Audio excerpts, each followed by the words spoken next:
5 years of silence. That's what it took for me to finally have my revenge. The day my mother-in-law destroyed my wedding dress, the one my late mother had worn, I made a decision that would change everything. I didn't scream, I didn't cry.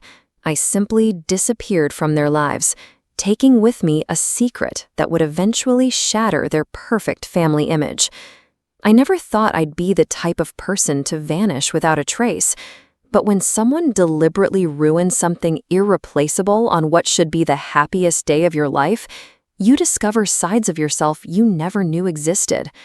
What Margaret didn't realize when she accidentally spilled red wine all over my mother's vintage lace gown was that I'd already sent out those DNA test kits as wedding favors to the entire family, including her precious son, my fiancé, James. 5 years later, those results arrived in everyone's email inbox simultaneously, and that's when the real wedding gift was unwrapped. I met James Whittaker at a charity gala in Boston. He was handsome, successful, and came from what appeared to be the perfect upper-class New England family. His father, Richard, was a respected cardiologist, and his mother, Margaret, was a fixture in local society circles, chairing committees and hosting elaborate fundraisers at their sprawling colonial home in Wellesley.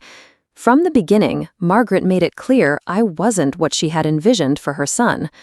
"Ellie's family is from where in Minnesota again, dear?" She'd ask James, as if Duluth were some obscure village in a developing country.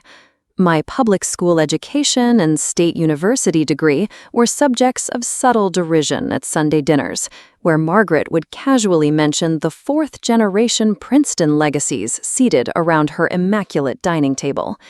The Whittaker family had a tradition of spending summers on Cape Cod, in a house that had been in Margaret's family for generations. The first time I joined them, I made the mistake of bringing a store-bought pie to their 4th of July celebration. "Oh, how thoughtful," Margaret said, accepting my offering with 2 fingers as if it might contaminate her. "We usually have our desserts prepared by Chef Anton, but I'm sure the children will enjoy this." The pie remained untouched on a side table while everyone devoured Anton's pavlova. But it was my 28th birthday dinner at the Whittaker home that truly illuminated Margaret's feelings toward me. She'd invited 20 of their closest friends, none of mine, and prepared what she called a real New England celebration.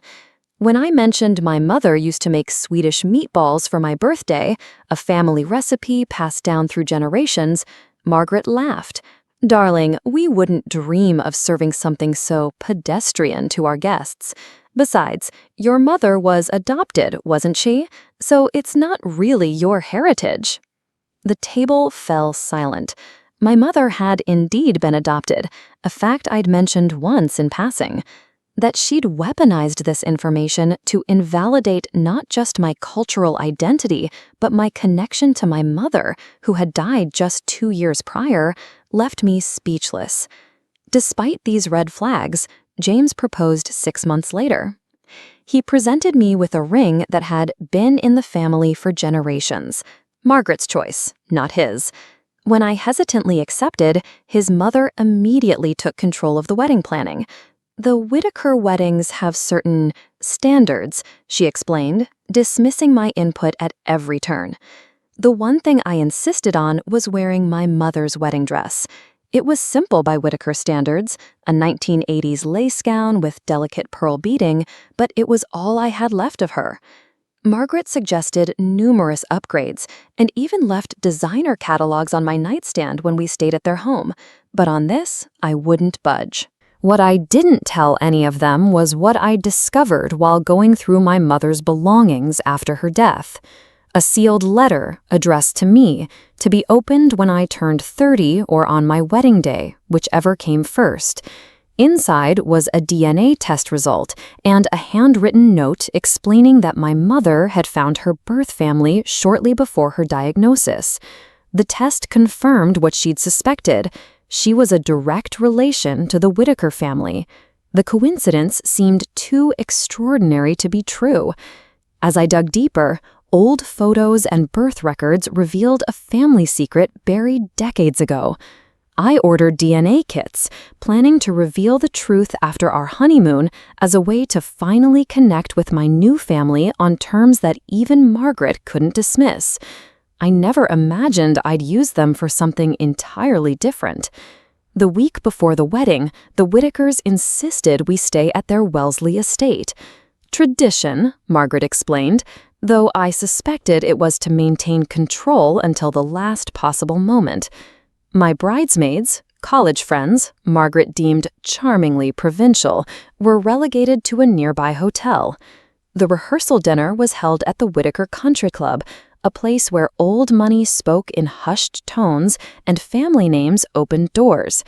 My father, a high school history teacher, looked uncomfortably out of place in his department store suit among tailored tuxedos. When he stood to give his toast, Margaret whispered loudly enough for neighboring tables to hear, "Let's hope he keeps it brief. These people have actual appointments to keep." I gripped my champagne flute so hard I thought it might shatter. That night, I overheard Margaret and her sister Vivian talking in the garden beneath my bedroom window. "James could have had anyone," Vivian said. "The Schuyler girl was practically throwing herself at him, and her father's on the hospital board." "It's just a phase," Margaret replied.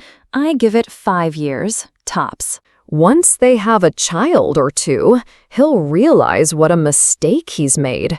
She has no idea how to raise children in our world. And if she doesn't produce heirs quickly enough, there are ways to nudge these things along.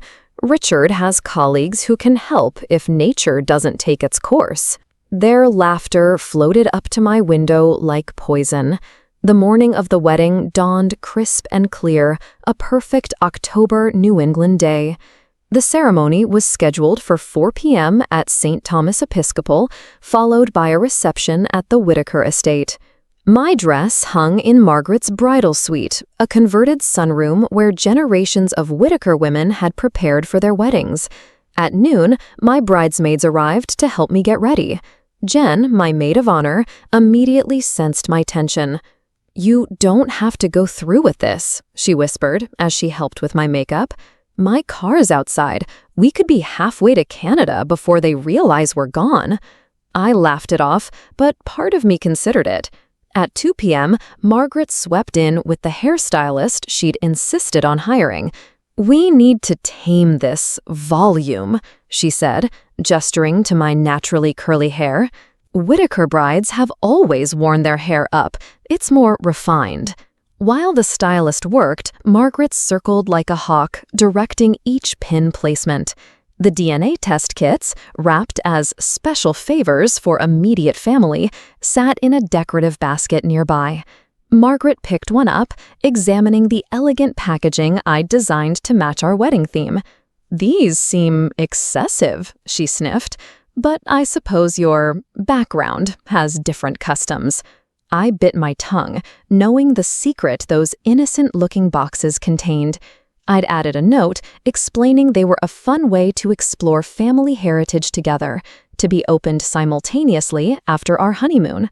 Only James' cousin Bethany, a genetics counselor who had helped me prepare them, knew their true purpose. At 3 p.m., disaster struck. I was alone briefly, the bridesmaids having gone to change into their dresses. Margaret returned with a glass of red wine in hand, unusual as she typically drank only white to avoid staining her perfect teeth. "I wanted to have a moment alone with my new daughter," she said, with a smile that didn't reach her eyes. She approached where my mother's dress lay across a chaise lounge, ready for me to step into. "Such a shame about the outdated style," she sighed, "but I suppose sentiment has its place." What happened next occurred in slow motion. Margaret's hand tilted, the wine arcing through the air like a crimson waterfall, splashing across the bodice and skirt of my mother's dress. The lace immediately absorbed the liquid, decades-old fabric drinking in the stain like a sponge. "Oh!" Margaret gasped, her hand flying to her mouth in practiced shock. How clumsy of me! What a terrible accident! But her eyes told a different story. There was satisfaction there, triumph even. "We'll have to use the backup dress," she said, already moving toward the closet where she'd hung the designer gown she'd purchased just in case. Thank goodness for my foresight. I stood frozen, watching the red stain spread across my last physical connection to my mother. In that moment, something inside me shifted. A lifetime of accommodating, of swallowing hurt, of making myself smaller to fit into spaces that weren't designed for me, it all crystallized into a diamond-hard resolve. "There won't be a backup dress," I said quietly, "and there won't be a wedding." Margaret's smile faltered. "Don't be dramatic, Eleanor. These things happen. You can't possibly expect." I picked up my phone and texted Jen. Plan Canada is a go. The next hour passed in a blur. Jen arrived with my packed bag, ushering me out a side door while Margaret was distracted by the wedding planner. My bridesmaids created a diversion in the front of the house, loudly debating whether the florist had delivered the wrong color roses. By the time Margaret realized I was gone, I was in Jen's car, speeding away from Wellesley. "What about the church? All those people?" Jen asked, glancing nervously in the rearview mirror as if expecting to see the entire Whitaker clan in pursuit. "Bethany will handle it," I said, my voice strangely calm. Bethany, the only Whitaker who had ever shown me genuine kindness, had agreed to my contingency plan without hesitation. And I've left something for them all to remember me by. I hadn't taken the DNA kits. Those remained in their elegant basket, each one labeled for its intended recipient, and now, instead of a post-honeymoon surprise, they would become my parting gift. As we crossed the state line into New Hampshire, my phone exploded with calls and texts. I turned it off without reading any of them. Later, Bethany told me what happened at St. Thomas Episcopal. Guests had been seated, the string quartet was playing Pachelbel's canon, and James stood nervously at the altar with his groomsmen. At 4:15, with no bride in sight, murmurs began rippling through the congregation. At 4:30, Margaret marched down the aisle herself, her face a mask of controlled fury. She whispered something to James, whose face drained of color. Richard joined them, and a heated discussion ensued in full view of 300 of Boston's elite. Finally, the minister stepped forward to make an announcement, but before he could speak, Bethany stood up from her pew. "Before we all go home," she called out, her voice ringing in the vaulted ceiling, "Eleanor wanted everyone to have their wedding favors." She began distributing the DNA kits, starting with James and his parents. Margaret tried to stop her, but the confusion had already created enough of a distraction for Bethany to complete her task. "Eleanor suggests you all take these tests together," Bethany announced. "She said it would explain everything." Margaret lunged for the box in James's hands. "This is ridiculous. Some silly game from that girl." "That girl is your niece," Bethany said clearly. "Eleanor's mother was your sister, Margaret. The baby your parents forced her to give up for adoption in 1970 when she was 17. The family secret you've all pretended didn't exist." The church fell silent. Margaret swayed on her feet, gripping a pew for support. "That's absurd," Richard finally sputtered. "Margaret doesn't have a sister who—" "She had 2 sisters," Bethany continued relentlessly. "Catherine, who everyone knows, and Elizabeth, who was erased from the family history after her boarding school stay. Eleanor found the records. Her mother found you all before she died, but never reached out. Eleanor was going to tell you after the honeymoon, thinking it would bring the family together." James stared at the DNA kit in his hands, then at his mother. "Is this true?" Margaret's face had gone from red to white. "How dare you?" she whispered, but there was no strength behind it. "Open the kits," Bethany suggested to the stunned gathering. "Take the tests. The truth is in your DNA." As the implications settled over the church, horrified whispers began.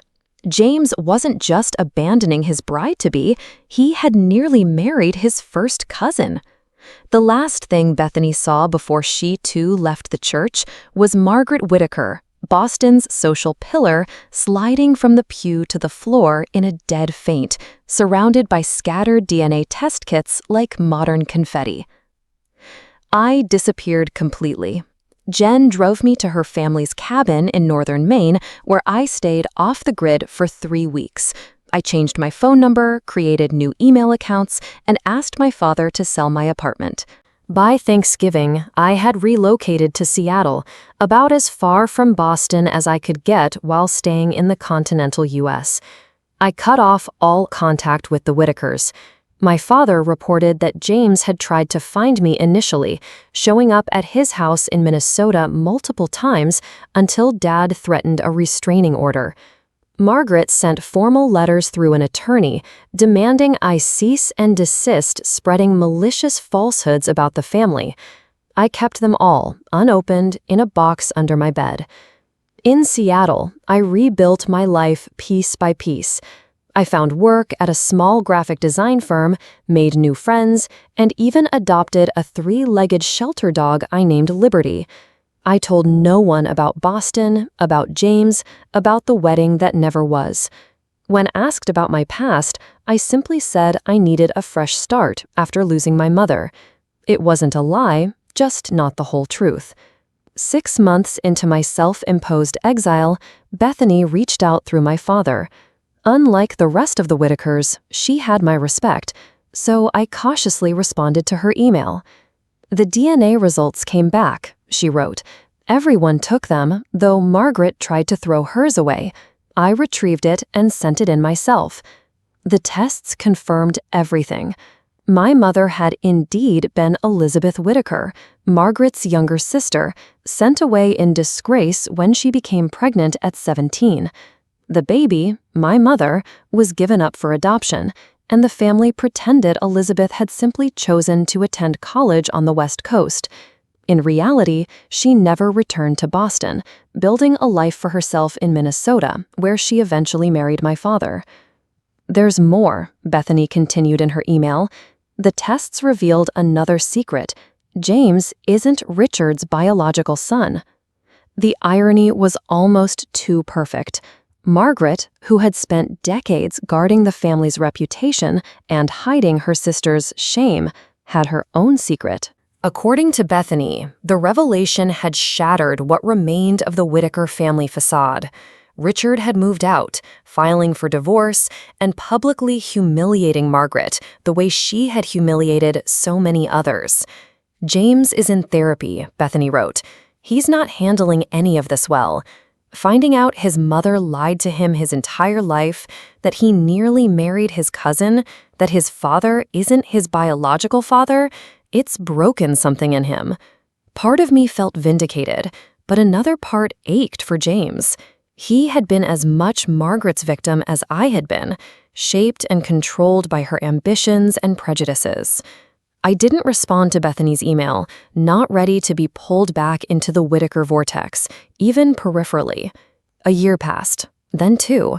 I dated occasionally, but found it difficult to trust. My career flourished. I started my own design studio specializing in nonprofit branding. I volunteered teaching art at a women's shelter, finding healing in helping others rebuild their lives. Liberty and I explored the Pacific Northwest on weekends, finding peace in the vastness of the Olympic Peninsula forests. In the 3rd year, my father was diagnosed with lymphoma. I moved back to Minnesota temporarily to care for him, no longer worried about the Whittakers finding me. During his treatment, Dad revealed he'd maintained sporadic contact with Bethany, who kept him updated on the family implosion. Margaret had been ostracized from Boston society, her lies and manipulations finally catching up with her. Richard had remarried. James had sold the family's Cape Cod property and donated the proceeds to adoption charities. The vast Whittaker fortune was being dismantled through lawsuits and settlements. "They found your mother's other child," Dad said one evening as we sat on his porch watching the sunset. "Elizabeth had twins. they were separated at birth. This revelation hit me like a physical blow. I had a sibling, a twin, somewhere in the world. Through Bethany, I learned my twin sister Olivia had been raised in California. Unlike my mother, who had never known her birth family, Olivia had searched for hers and found the Whitakers 3 years before I met James. Margaret had paid her to stay away, to keep the secret. When the DNA results became public knowledge, Olivia had come forward. She and Bethany had become allies, working together to uncover decades of Whitaker family secrets. There were others, children born out of wedlock, hushed up and sent away, their existence denied by a family obsessed with its own mythology. After my father recovered, I reached out to Olivia. Our first meeting in San Francisco was surreal, like looking in a mirror that showed a slightly different version of myself. We had the same laugh, the same birthmark on our left shoulder, the same habit of tucking hair behind our ear when nervous. Margaret tried to contact me after everything fell apart, Olivia told me over dinner. She wanted to make amends now that her reputation was already destroyed. I told her she was 50 years too late. On the 5th anniversary of the non-wedding, I received a package from James. Inside was my mother's wedding dress, professionally restored, the wine stain completely removed. I found this in my mother's attic, his note read. She'd kept it all these years, perhaps as a trophy. I thought you should have it back. I'm sorry for everything. Not just what she did, but what I didn't do. I should have protected you. With the dress was a check for an obscene amount of money. My share of the Whitaker inheritance, James explained. I donated it to organizations supporting adoptees searching for their birth families, but I kept the dress. 1 week later, DNA results from a different company arrived in everyone's email, a second round of tests Bethany had secretly administered to verify the first. These results held an unexpected twist. Margaret wasn't just my aunt, she was my biological mother. Elizabeth hadn't been pregnant at all. It was Margaret who had given birth to twins at 17, creating an elaborate lie that her younger sister was the one in trouble. Elizabeth, manipulated and coerced, had taken the fall to protect Margaret's future prospects. The truth was buried so deeply that even Margaret seemed to have convinced herself of the lie, which meant James wasn't my first cousin. He was my half-brother. The truth has a way of finding the light, no matter how deeply it's buried. 5 years after my escape from the Whitakers, I've found peace with my complicated heritage. Olivia and I speak weekly, rebuilding the twin bond that was stolen from us. My father is in remission, enjoying retirement with a newfound appreciation for life's fragility. As for Margaret, she lives alone in a small apartment in Back Bay. Her social empire collapsed under the weight of her deceptions. I haven't forgiven her, but I no longer need her to suffer to feel whole. James and I have established a cautious relationship, not as the couple we almost were, but as the siblings we never knew we were.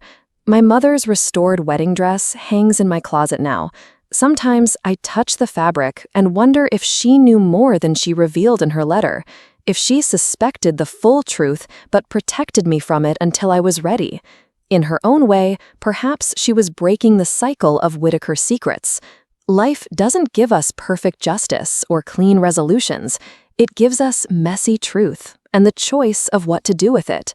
I chose to rebuild rather than destroy, to heal rather than harbor resentment. Some days that choice is harder than others, but it's always worth making.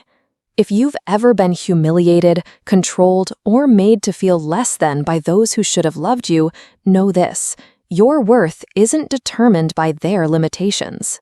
Sometimes the family we need isn't the one we're born into. It's the one we discover or create along the way.